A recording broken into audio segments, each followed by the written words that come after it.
আমরা এখন যেখানে আছি আমরা এটি কি কাত্যায়নী দেবী। কাত্যায়নী দেবী তিনি কে? কুলদেবী যোগমায়া কীর্তন বললাম, তিনি হচ্ছে আমাদের কুলদেবী স্বয়ং যোগমায়া দেবী। যদি যোগমায়া দেবীর কৃপা না হয় কখনো ধাম দর্শন হবে না, আমাদের গুরু বৈষ্ণবগণকে চিনতে পারবো না। তখন মনে হবে কি গুরু বৈষ্ণবগণ কালো, বেঠে, মোটা, রোগা। এই সমস্ত কখন আমাদের হয়? যদি যোগমায়া দেবীর কৃপা যদি না হয়, যদি আমাদের মধ্যে প্রাকৃত দর্শন থেকে যায়, জাগতিক দর্শন, জাগতিক দর্শন দিয়ে কখনো গুরু বৈষ্ণবগণকে চেনা যায় না। এই জন্য আমরা যে এসেছি এখানে কাত্যায়নী দেবীর কৃপা লাভ করার জন্য। সামনের পূর্ণিমা, কোন দিন যেন পূর্ণিমাটা? 15 তারিখে পূর্ণিমা। পূর্ণিমার পরের দিন বৃন্দাবনের গোপীগণ 8 থেকে 11 বছরের মেয়েরা কাত্যায়নী দেবীর পূজা করতে এখানে। এই কাত্যায়নী দেবী যোগমায়া দেবী প্রতিদিন যমুনার মধ্যে গিয়ে স্নান করতে। এখন ঠান্ডা তো কম, ওই সময় কিন্তু হেভি ঠান্ডা ছিল।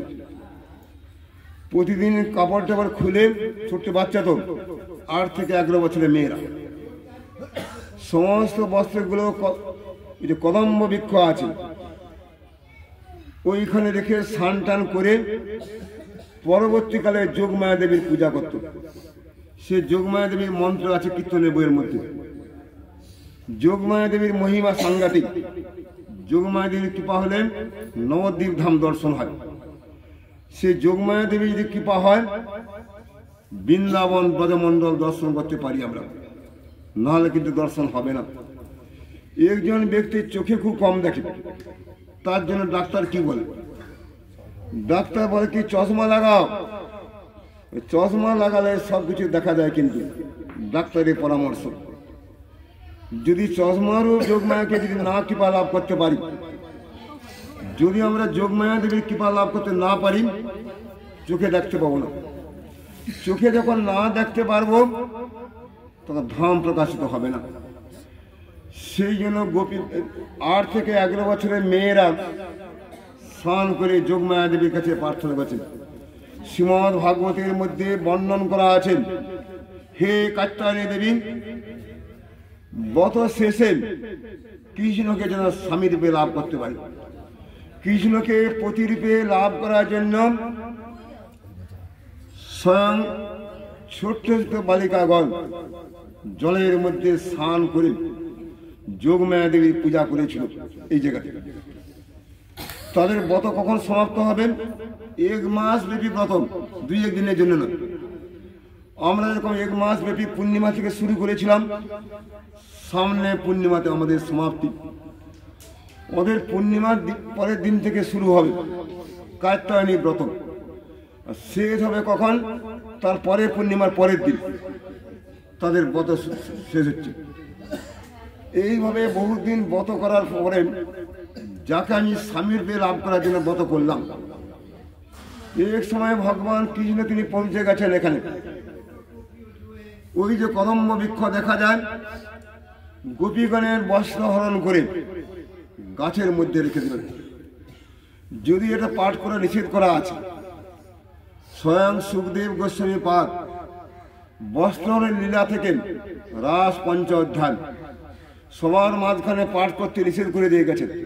অথচ সহজে এরা ওইটি খুঁজে খুঁজে পাঠ করে তারা সহজে করে কি এই বস্ত্রহরণ কিভাবে করেছিল, আনন্দ খুব কিভাবে রাস করেছিল কৃষ্ণের সঙ্গে, তাতে আমার রাস করতে সুবিধা হবে মেয়েদেরকে নিয়ে।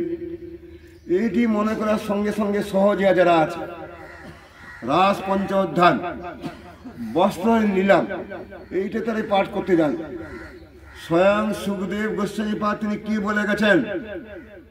স্বয়ং শিব ঠাকুর তিনি বিষ পান করতে পারেন, তাই বলে আমি যদি বিষ পান করতে যাই আমার মৃত্যু অনিবার্য। রাস 5 অধ্যায় যারা নিত্য মহাত্মা, নিত্য মুক্ত জীব, তাদের পক্ষে সম্ভব তারাই রাসলীলা শ্রবণ করতে পারেন, রাসলীলা দর্শন করতে পারে। এই যে রাধাকুণ্ডকে শ্রেষ্ঠ বলি রাধাকুণ্ডম, ওই রাধাকুণ্ডের তীরে বাস করতে গিয়ে বদ্ধজীব কখনো রাধাকুণ্ডের তীরে বাস করতে পারে না। বদ্ধজীবী রাধাকুণ্ডের তীরে বাস করতে যায়। আমাদের পরম গুরুদেব কেশব গোস্বামী মহারাজ তিনি কি বলে গেছেন, যারা রাধাকুণ্ডের বাসের ছলনা করে তারা পরবর্তী জন্মে কি জন্ম লাভ করবে? কচ্ছপ, কছুয়া জন্ম লাভ করবে। তাদের কোনো অধিকার নাই, বৈষ্ণবকে সম্মান করতে জানে না, নাম করে না কোনো কালে। সেই ব্যক্তি যাচ্ছে রাধাকুণ্ডে বাস করার জন্য। এই রাধাকুণ্ড বাস কিন্তু আমাদের জন্য নয়, ভজনের চরম স্থান। আমরা অ আ ক খ কিছুই শিখি নাই, মেট্রিক পাস করি নাই, তাহলে ইউনিভার্সিটি চিন্তা করতে যাব কিসের জন্য? রাজক্রীড়া আছে ইউনিভার্সিটির কোর্স, সেইখানে যে যেতে হয় আস্তে আস্তে করে স্টেজ বাই স্টেজ যেতে হবে। আরও শ্রদ্ধা, তত সাধুসঙ্গ, তত ভজন ক্রিয়া, তত অনর্থ নিবৃত্তি, রুচি, আসক্তি, তারপরে একটা ভাব, তারপরে কৃষ্ণ প্রেম। কতগুলো সিঁড়ির ধাপ আছে, সেই ধাপগুলো ডিঙিয়ে যেতে হবে। এখানে ভগবান কৃষ্ণচন্দ্র 1 মাস পরে গোপীগণের বস্ত্র গাছের মধ্যে নিয়ে চলে গেলেন। এই গাছটার মধ্যে সামনে গাছ আছে, বজের গোপীগণ তত ল্যাংটা অবস্থা স্নান করতে নেমেছিল। উঠে এসে দেখলো কি তাদের বস্ত্র নাই। সেটা কৃষ্ণকে কি বলা হয়? বস্ত্র চোরা বলা হয়। এখানে চির হরণ মানে কি? চির মানে কি? অবিদ্যা। আমাদের মধ্যে অবিদ্যা থেকে যান। সর্বান্তকরণে কৃষ্ণকে আশ্রয় করতে পারি না আমরা। সেটা ভগবান কৃষ্ণ করে কি? আমাদের অবিদ্যাকে হরণ করে নেন। অবিদ্যা হরণ না পর্যন্ত কৃষ্ণের প্রতি অনুরাগ হবে না। সেই জন্য ভগবান কৃষ্ণচন্দ্র সমস্ত বস্ত্র গাছের মধ্যে নিয়ে গেলেন। ব্রজের গোপীগণ তারা চিন্তা করলো যে 8 থেকে 11 বছরের মেয়েরা আমরা ঘরে ফিরে যাব কি করে? ন্যাংটা অবস্থাতে ঘরে ফিরে যাওয়া যাবে না। সেই সময় ভগবান কৃষ্ণ কি বললেন? দেখো, জলের মধ্যে যে স্নান করতে যেতে ভাগবতে উল্লেখ করা আছে, জলের মধ্যে ন্যাংটা হয়ে স্নান করতে নেই। সে ছেলে হোক মেয়ে হোক, জলের মধ্যে কখনো ন্যাংটা হয়ে স্নান করতে নেই। তাকে বরুণ দেবতাকে অপমান করা হয়। জলের যে দেবতার নামটি বরুণ দেবতা, তাকে অপমান করা হয়। সেই জলের মধ্যে কোনো কোনো ন্যাংটা অবস্থা স্নান করতে নেই। আর এদের 8 বছর বয়স, তাহলে কি বুঝে? তোমরা বরুণের চরণে অপরাধ করেছ। আর 2টি কি? যেহেতু আমাকে স্বামী রূপে লাভ করার জন্য 1 মাস ব্রত করেছে। আর স্বামী যদি তোমার বস্ত্র হরণ করে থাকে, লজ্জা কিসের? এইটি মনে করার সঙ্গে সঙ্গে যদি বস্ত্র গ্রহণ করতে চাও, তোমরা থেকে 2 হাত তুলে আমরা যখন হরিনাম করতে যাই মন্দিরের মধ্যে, লজ্জা পাশে লোকে কিছু বলে, যদি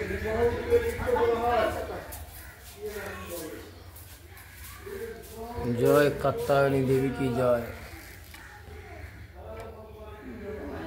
मालूम पड़ा जोगमाया कात्यायनी।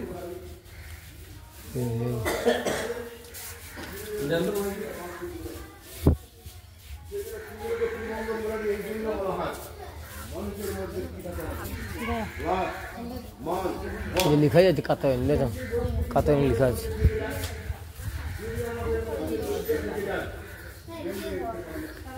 कात्यायनी माता की जय।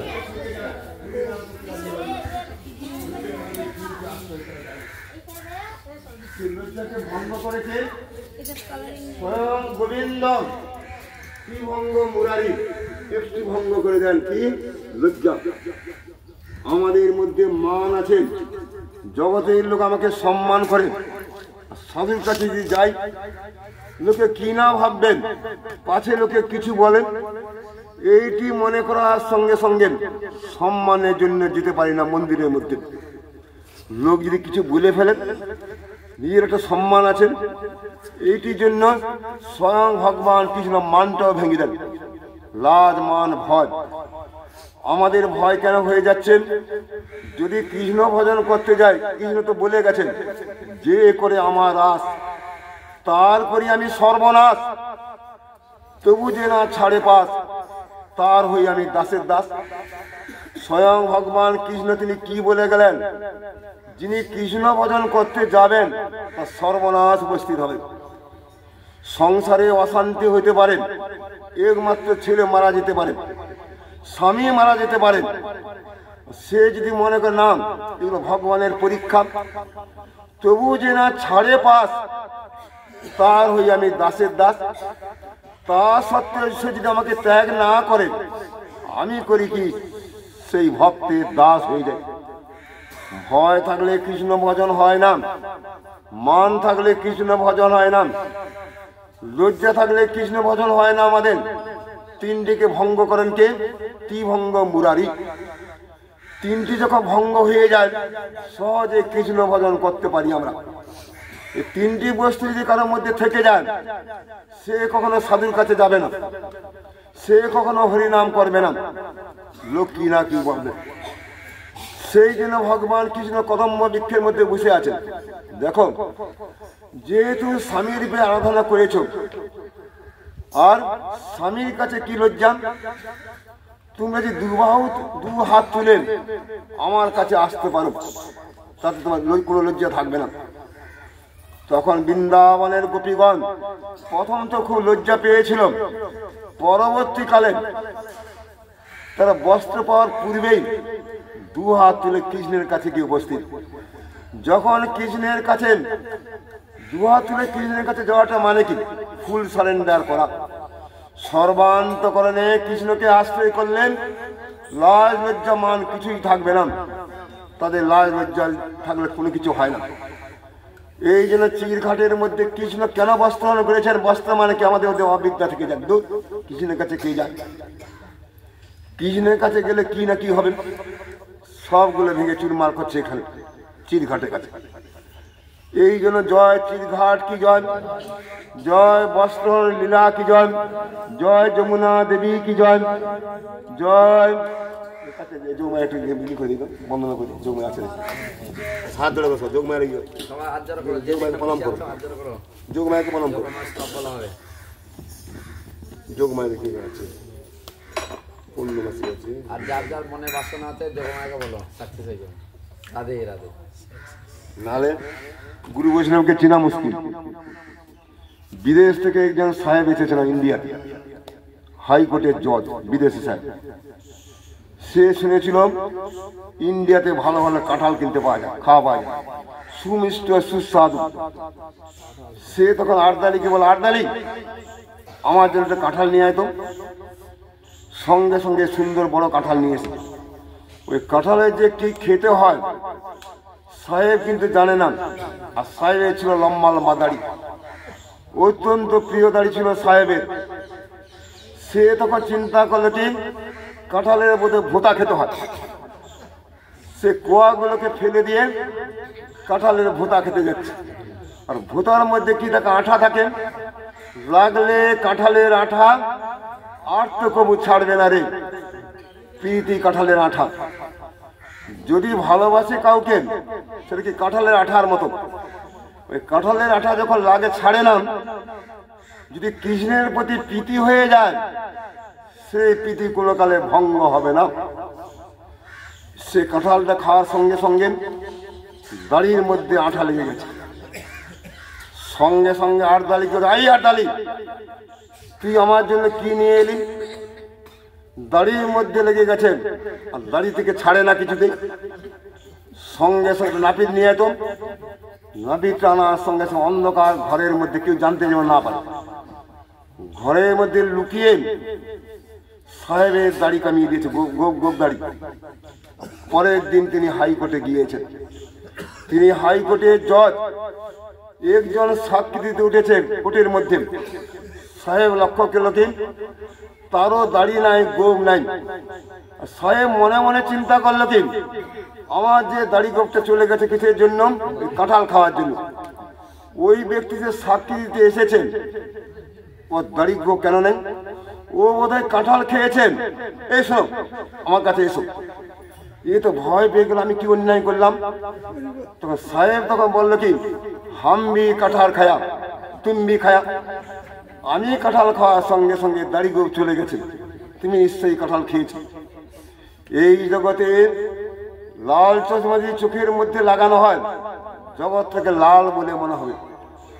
যদি চোখের মধ্যে ভোগের চশমা লাগানো হয়, সাধুগণকে ভোগী বলে মনে হবে। গুরুদেবকে ভোগী বলে মনে হবে কখন? যদি আমার চোখে ভোগের চশমা থাকে। নিজে আমি ভোগী, সবাইকে ভোগী বলে জ্ঞান করি।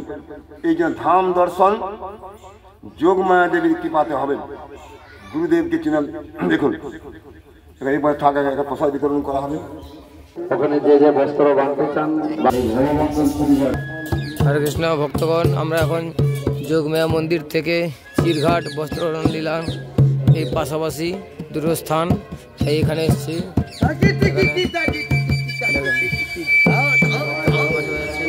হাত ছাড়া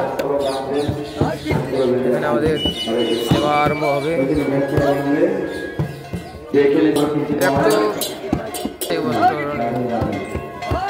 সেই গাছ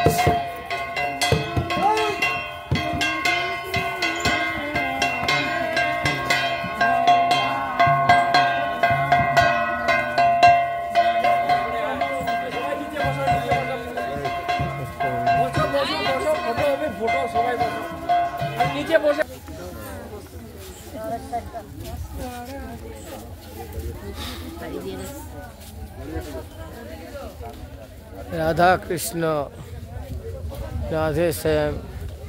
বান্দর লাফাচ্ছে, বান্দর।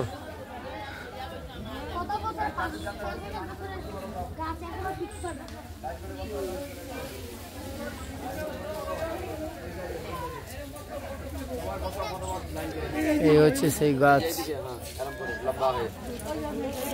আপনারা শপিং করতে পারবেন। হরে কৃষ্ণ। এই তুলসী বৃক্ষ দেখুন। হরে কৃষ্ণ, হরে বল। জয় বৃন্দা দেবী।